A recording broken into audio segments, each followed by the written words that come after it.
الله أكبر الله أكبر لا إله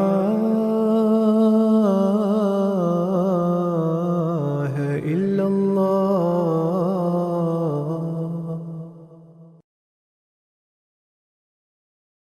Chers téléspectateurs, assalamu alaikum wa rahmatullahi wa barakatuh. La jurisprudence islamique, une émission qui répond à nos questions relatives à la fiqh. Je vous souhaite la bienvenue. Pour cet épisode, nous avons plusieurs questions, notamment concernant la salatul Jumma, salatul Qas, et deux questions qui ne concernent pas la salat, mais au sujet de la naissance du saint prophète sallallahu alayhi wa sallam. Normalement, nous ne célébrons pas la naissance d'une personne, mais quand il s'agit de la naissance du Khatam al-Nabiyyin, Hazrat Nabi Karim sallallahu alayhi wa sallam, quoi faire et comment le faire? Et pour répondre à ces questions, nous accueillons Moula Benour et Shamim Saeb. Assalamu alaikum wa rahmatullahi wa barakatuh. Wa alaykum salam wa rahmatullahi. Shamim Saeb, à quel point est-il important de célébrer le Miladun Nabi, c'est-à-dire la naissance du prophète sallallahu alayhi wa sallam, et comment le célébrer à la lumière du Coran et les hadiths, les traditions du saint prophète sallallahu alayhi wa sallam? A'udhu billahi minash shaitanir rajim, bismillahir rahmanir rahim. Le saint prophète Mohammed Mustafa sallallahu alayhi wa sallam nous a donné une instruction générale à ce sujet. Il nous a dit que, ô les musulmans, vous devez suivre ma pratique et celle de mes califes bien guidés. Et on constate que le prophète sallallahu alayhi wa sallam, le prophétat du prophète sallallahu alayhi wa sallam a duré environ 23 ans. 13 ans à la Mecque et 10 ans à Médine. Et pendant ces 23 ans, on ne trouve aucune indication dans les hadiths ou dans les livres de l'histoire de l'islam que le prophète sallallahu alayhi wa sallam a rassemblé ses compagnons le 12 Rabiul Awwal en disant qu'aujourd'hui c'est la date de ma naissance et qu'il faut fêter mon anniversaire. Et ensuite on constate que même après le décès du prophète sallallahu alayhi wa sallam, pendant le khilafat des Khulafa'i Rashidin, et il y a personne qui peut aimer le prophète sallallahu alayhi wa sallam plus que les khulafa ou ses compagnons, ceux qui ont vécu avec le prophète sallallahu alayhi wa sallam dans sa compagnie. Mais on trouve que pendant les khulafa, à l'époque des Khulafa'i Rashidin, jamais les khulafa ont organisé des programmes, des processions et d'autres fonctions le 12 Rabiul Awwal pour célébrer la naissance du prophète sallallahu alayhi wa sallam, l'anniversaire du prophète sallallahu alayhi wa sallam. Et même après, pendant l'époque des tabi'in et les taba tabi'in, c'est-à-dire les deux générations après le prophète sallallahu alayhi wa sallam, on ne trouve pas que les musulmans avaient l'habitude de célébrer le Eid Miladun Nabi, c'est-à-dire de célébrer la naissance du prophète sallallahu alayhi wa sallam. Mais ceci dit, ce jour-ci, c'est-à-dire le 12 Rabiul Awwal, si on veut organiser un programme sur la personnalité du prophète sallallahu alayhi wa sallam, sur sa véracité, un programme sur les prophéties concernant sa venue, etc., ou son caractère, ceci n'est pas interdit. Hazrat Khalifatul Masih al-Khamis ayadahullah ta'ala bin Aziz, le 13 mars 2009, dans un sermon, il a parlé longuement à ce sujet. Et Huzur nous a expliqué qu'il n'est pas interdit d'organiser un programme sur le jour de naissance du prophète sallallahu alayhi wa sallam, à condition qu'on ne fait pas de bid'at, qu'il n'y a pas d'innovation qui sont faites ce jour-ci, comme on voit d'ordinairement parmi les musulmans. Ils font des choses que peut être classifiées comme bid'at, c'est-à-dire des innovations. On peut parler sur le caractère du prophète sallallahu alayhi wa sallam, et pas seulement le 12 Rabiul Awwal, on peut faire ce genre de programme, on doit faire ce genre de programme pendant toute l'année. Et ce genre de programme n'est pas relié à un jour spécifique, c'est-à-dire seulement le 12 Rabiul Awwal, et c'est la pratique de la Jamaat Ahmadiyya de faire de la sorte. Mais, ceci dit, même le 12 Rabiul Awwal, le jour de la naissance du prophète sallallahu alayhi wa sallam, si l'occasion se présente, si, par exemple, dans les pays musulmans, les gens sont en congé ce jour-ci, et ils trouvent l'occasion d'organiser un programme sur la vie et le caractère du prophète sallallahu alayhi wa sallam, ce n'est pas interdit, ils peuvent le faire, mais à condition qu'ils ne tombent pas dans les innovations, les bid'at. Jazakallah Shamim Sahib. Toujours en gardant en vue la grandeur du saint prophète sallallahu alayhi wa sallam et pour protéger nos chers téléspectateurs des malentendus, que le Jamaat Ahmadiyya ne donne pas d'importance à cela, comment la Jamaat Ahmadiyya s'y prend pour célébrer le Siratun Nabi, c'est-à-dire le caractère du saint prophète sallallahu alayhi wa sallam? Comme Shamim, je vais reprendre quelque chose que Shamim Sahib vient de mentionner, que le Jamaat peut organiser le Siratun Nabi pour le jour du 12 Rabiul Awwal, c'est-à-dire le jour qui est considéré comme la naissance du saint prophète sallallahu alayhi wa sallam. Donc de ce fait, il y a des gens qui peuvent aussi avoir cette notion que si on peut offrir, donc ce n'est pas nécessaire. Donc la Jamaat ne donne aucune importance à ce jour, ou que en tant qu'un croyant musulman, on doit attribuer de l'importance à la naissance du saint prophète sallallahu alayhi wa sallam ou à la vie du saint prophète sallallahu alayhi wa sallam. Mais la Jamaat donne toute l'importance due à ce sujet, c'est-à-dire la vie et la caractère du saint prophète sallallahu alayhi wa sallam. Donc, comme mentionné, il n'y a aucune preuve, ni dans les hadiths, ni dans les livres de tariq, les livres d'histoire, que le saint prophète sallallahu alayhi wa sallam ou les compagnons, les khulafa rashidin, ont commencé quelque chose qu'on va célébrer la naissance, l'anniversaire, le 12 Rabiul Awwal. Il n'y a pas de telle pratique, il n'y a pas de telle sunna ou de tel hadith. Mais on doit aussi considérer les hadiths où le saint prophète sallallahu alayhi wa sallam lui-même, il est en train de prédire que arrivé un moment, même parmi les musulmans, parmi son ummah, que les musulmans ne vont pas donner de l'importance aux enseignements islamiques, et cela va aussi inclure l'importance du saint prophète sallallahu alayhi wa sallam. Peut-être qu'ils vont dire qu'ils aiment le saint prophète sallallahu alayhi wa sallam, ils vont aussi peut-être dire qu'ils sont en train de vivre d'après la pratique du saint prophète sallallahu alayhi wa sallam, or que ce n'est pas nécessairement la vérité. Que leur pratique, l'islam qu'ils sont en train de pratiquer, ce n'est pas nécessairement l'islam que le saint prophète sallallahu alayhi wa sallam a enseigné ou a pratiqué. Donc, arrivé à ce moment, d'après le saint prophète sallallahu alayhi wa sallam, il doit nécessairement avoir le imam Mahdi qui va venir pour revivre cet islam très joli, très beau, qui a été enseigné par Allah, qui a été pratiqué par le saint prophète sallallahu alayhi wa sallam. À cette époque, les croyants doivent recommencer à vivre d'après la pratique du saint prophète sallallahu alayhi wa sallam, comme mentionné dans le Saint-Coran, qu'il y a assurément un modèle parfait pour vous dans le saint prophète sallallahu alayhi wa sallam. Donc, cette pratique doit recommencer. Et étant donné que les gens vont commencer à opposer l'islam, ils vont commencer à mentionner différentes allégations contre l'islam et le saint prophète sallallahu alayhi wa sallam, il doit avoir quelque chose pour répondre à ces types d'attaques. Donc, quand il y a ces attaques, des mesures adéquates doivent être mises en place pour défendre la cause de l'islam et le saint prophète sallallahu alayhi wa sallam. Par exemple, à l'époque du Messie promis alayhi salatu wa sallam, Hazrat Mirza Ghulam Ahmad Qadiani alayhi salatu wa sallam, en 1897,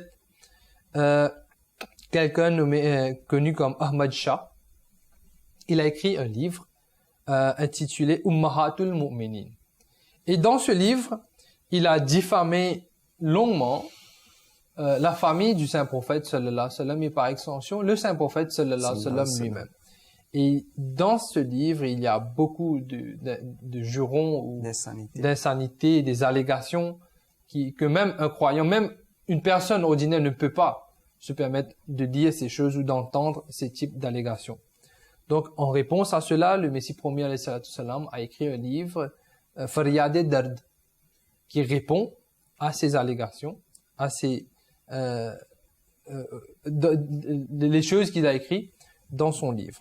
Donc, dans ce livre, Faryad Dard, le Messie premier alayhi salatu salam explique que nous devons écrire un mémoire au gouvernement, un rappel au gouvernement, comme une requête à l'autorité du jour, que on doit tout faire pour arrêter ces gens qui continuent à injurier les prophètes en général, le saint prophète sallallahu alayhi wa sallam et tous les saints et les hommes religieux, que ce type d'actions doivent finir. Donc, comment le faire? Le Messie premier alayhi sallam a proposé à l'autorité du jour que on doit mettre la loi suffisamment sévère. Donc, ça a commencé avec le saint prophète sallallahu alayhi wa sallam. Et tout le monde doit venir de l'avant pour parler à propos des bonnes choses sur les prophètes. Et le saint prophète sallallahu alayhi wa sallam parler à propos des bonnes choses, à propos des azwaj mutahharat, à propos des sahaba, des compagnons. De ce fait, il y aura de la paix, il n'y aura pas de rancune dans le cœur des gens. Donc, il y a un procès qui a été commencé par le saint prophète, par le Messie premier alayhi salam. Même des dépliants, des livrets, des livres, des discours doivent être préparés à cet égard pour éviter toutes sortes de discussions malsaines, de bagarres, des querelles, etc. Donc, depuis dès le commencement, c'est-à-dire avec l'avènement du Messie premier alayhi salam et le Mahdi alayhi salam, ce pratique a déjà été commencé. Mais arrivé un moment, à l'époque du deuxième calife, le deuxième successeur du Messie premier alayhi salam, qui est Hazrat Musleh Maud radhiyallahu anhu, quelqu'un nommé Rajpal de l'Arya Samaj, en 1927, il a écrit un livre connu comme Rangila Rasool. Et dans ce livre, ce livre est rempli d'abus et d'allégations sur le saint prophète sallallahu alayhi wa sallam, qui a fait beaucoup de peine aux croyants, aux musulmans aussi.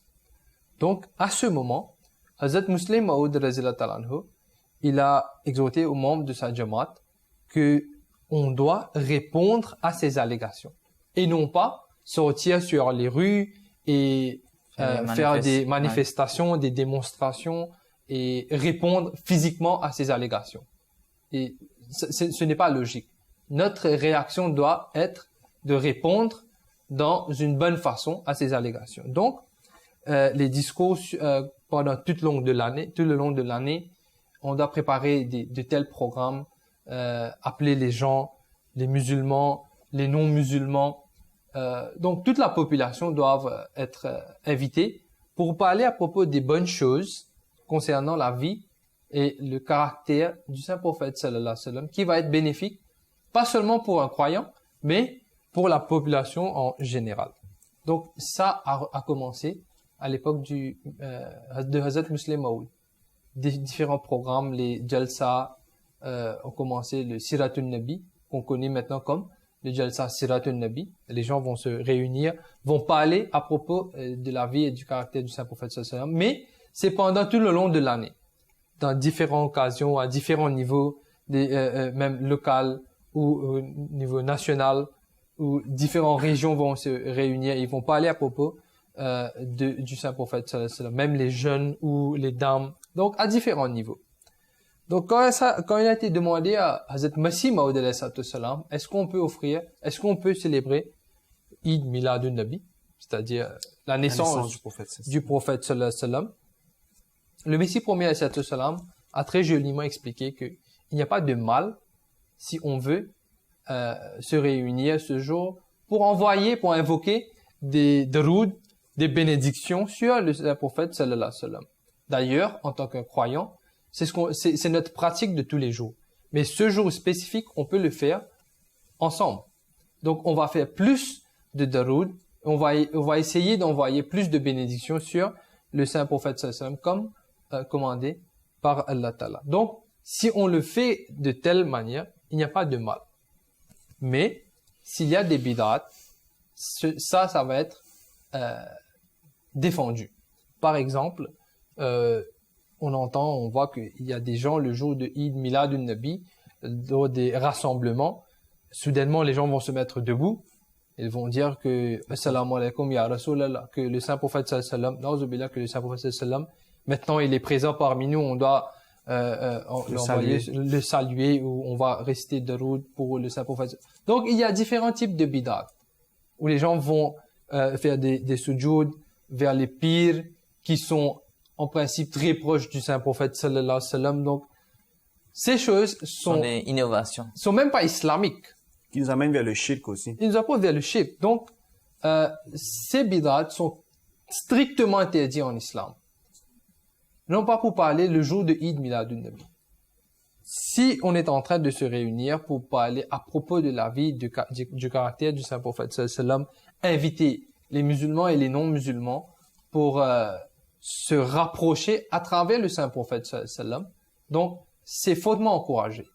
Et cela doit se faire pendant tout le long de l'année. D'ailleurs, si on aime quelqu'un, on va pas choisir un jour pendant tout le long de l'année pour le dire qu'on l'aime. On va pas choisir un jour pendant l'année pour prier pour cette personne.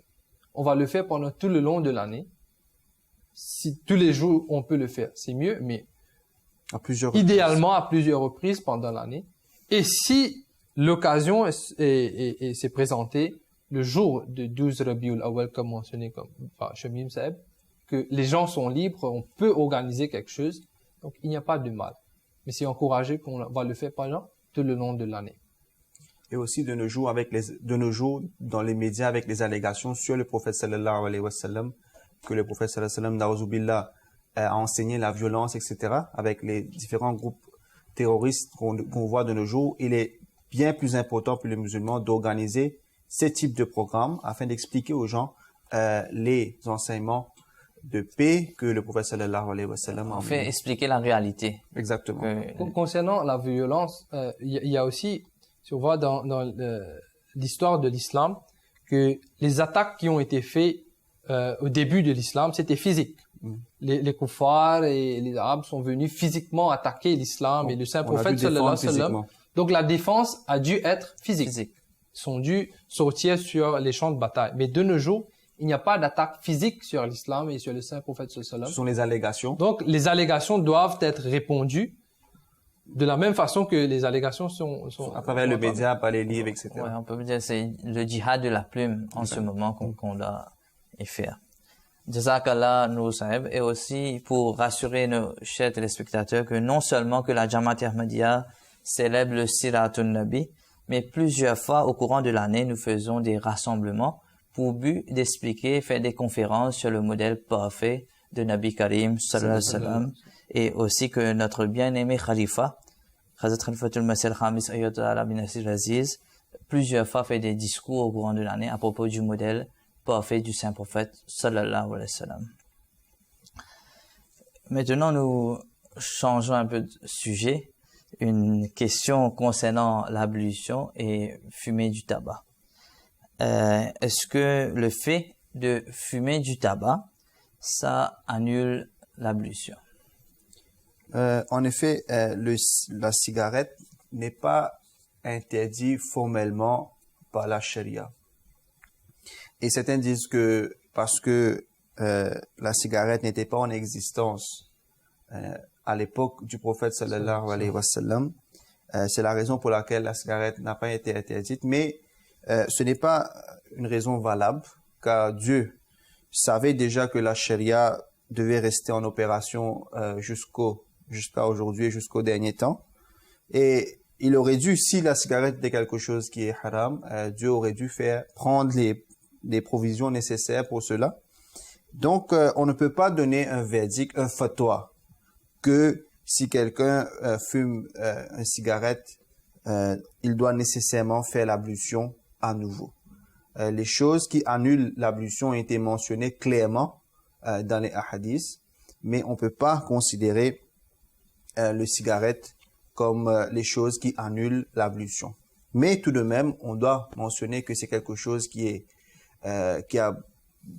inutile, c'est une mauvaise habitude, et aussi cela dégage une odeur qui peut déranger les autres. Donc, si quelqu'un vient à la mosquée pour prier la salat en congrégation, c'est mieux qu'il se rince la bouche afin de ne pas incommoder les autres fidèles qui sont venus à la mosquée pour offrir la salat. Parce que le saint prophète sallallahu alayhi wa sallam nous a donné une instruction à ce sujet qu'on ne doit pas consommer les aliments qui dégagent une odeur. Par exemple, il a pris l'exemple des oignons, car cela peut incommoder les autres fidèles. Donc, on peut aussi considérer le cigarette comme quelque chose qui dégage une mauvaise odeur. Donc, les personnes qui viennent à la mosquée, ils doivent tout au moins se rincer la bouche afin de ne pas déranger les autres. Et si cette personne aussi, il veut faire l'ablution par précaution, donc il est encouragé à faire cela. Et autant de prendre des précautions aussi. Même l'habit, il y a fois que ça porte les odeurs du tabac et ça, quand vous venez à la prière avec ces mêmes habits, ça dérange effectivement ceux qui prient.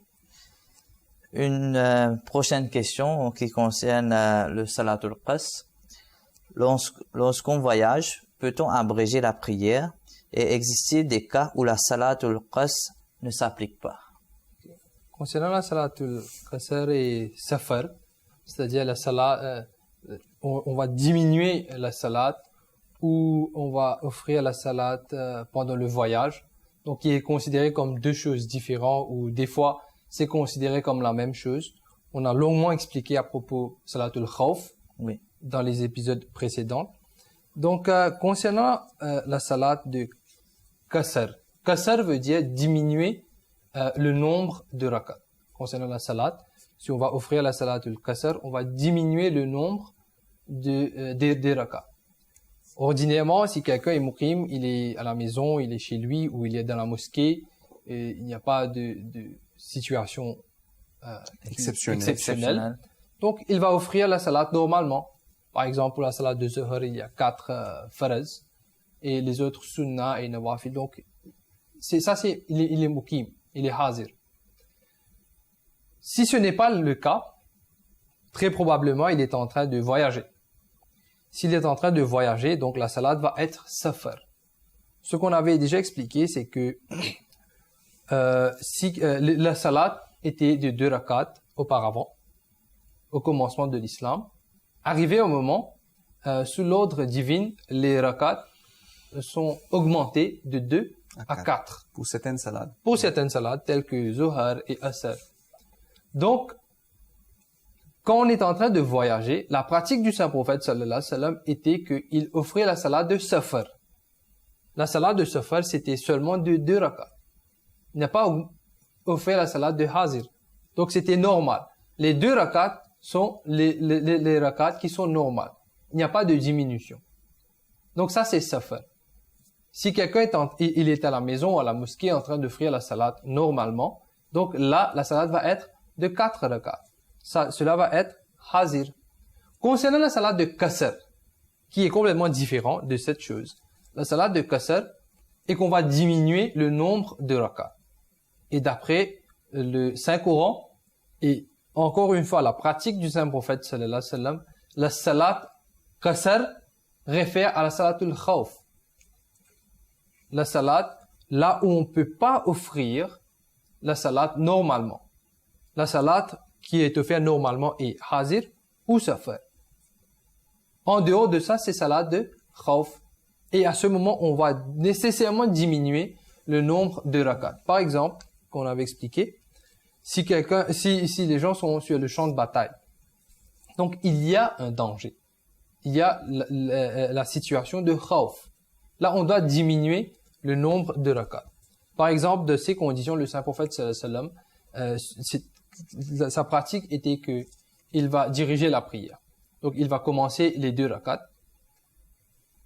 Une partie parmi les croyants, les fidèles, vont offrir la salat derrière le saint prophète sallallahu alayhi wa sallam, alors que les autres, ils vont continuer à défendre les rangs de l'armée musulmane. Donc, une partie parmi eux, ils vont offrir une rakat avec le saint prophète sallallahu alayhi wa sallam. Arrivé au 2e rakat, ces personnes-là vont se rendre sur le champ de bataille et les autres qui n'ont pas offert la salat, ils vont commencer avec la deuxième raka. Donc cela va être leur prière qasr, qui est diminuée. Ils vont offrir seulement une rakat ba jamaat. Ensuite, dans les autres moments, ils vont peut-être remplacer cette salat. Mais à ce moment, leur salat est diminuée. Ça, c'est qasr. Dans le cas où quelqu'un est en train de voyager pour envoyer un message quelconque qui est important pour l'armée musulmane, pour la sécurité de l'islam, etc. Donc, à ce moment, il n'a pas le choix, excepté de voyager, de courir, peut-être à cheval ou de marcher, pour Mais il y a une urgence. transmettre ce message. Donc, il y a une urgence et c'est spécifique. À ce moment, la salat va être qasr.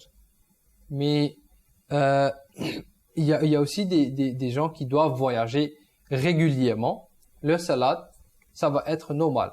Par exemple, les pilotes, l'équipage de l'avion, Les ceux qui chauffeurs. travaillent, les chauffeurs sur le chemin de fer, etc. Donc, c'est une routine pour eux. Leur salat ne va pas être qasr. Ils ne vont pas diminuer leur salat. Ils vont offrir leur salat normal. Ils doivent développer leur routine. Aussi, concernant le salat safar, lors d'un voyage, il y a des exceptions. Peut-être on est en train de voyager, mais arrivé à certains endroits, on ne peut pas considérer comme un voyage. Par exemple, là où le calife, ou le prophète, où le calife, le khalifa est présent, cet endroit n'est pas considéré comme safar pour ceux qui se sont réunis à cet endroit. Parce qu'il est considéré comme le guide spirituel du moment. Donc, cet endroit n'est pas considéré comme un endroit pour offrir la salat de safar. De même, si quelqu'un a une propriété quelconque, une maison ou quelconque dans un endroit, même si c'est très loin, il doit voyager pour aller à cet endroit, arriver à cet endroit, puisque c'est son propriété, il ne va pas offrir la salat de safar. Et en dernier lieu, si quelqu'un est arrivé à un endroit là où il y a ses parents ou ses enfants qui habitent dans cet endroit ne va pas être considéré comme voyage. Ça va être considéré comme sa maison et il ne va pas offrir la salat de safar. Jazakallah, Nour Saheb, pour votre réponse, et Jazakallah vous aussi, Shamim Saheb. Au fait, on doit s'arrêter ici. Il y a d'autres questions, mais faute de temps, on peut pas continuer. Inch'Allah, dans les prochains épisodes, on va parler de ces questions. Et je vous en remercie. Chers téléspectateurs, je vous en remercie aussi. Assalamu alaikum wa rahmatullahi wa barakatuh.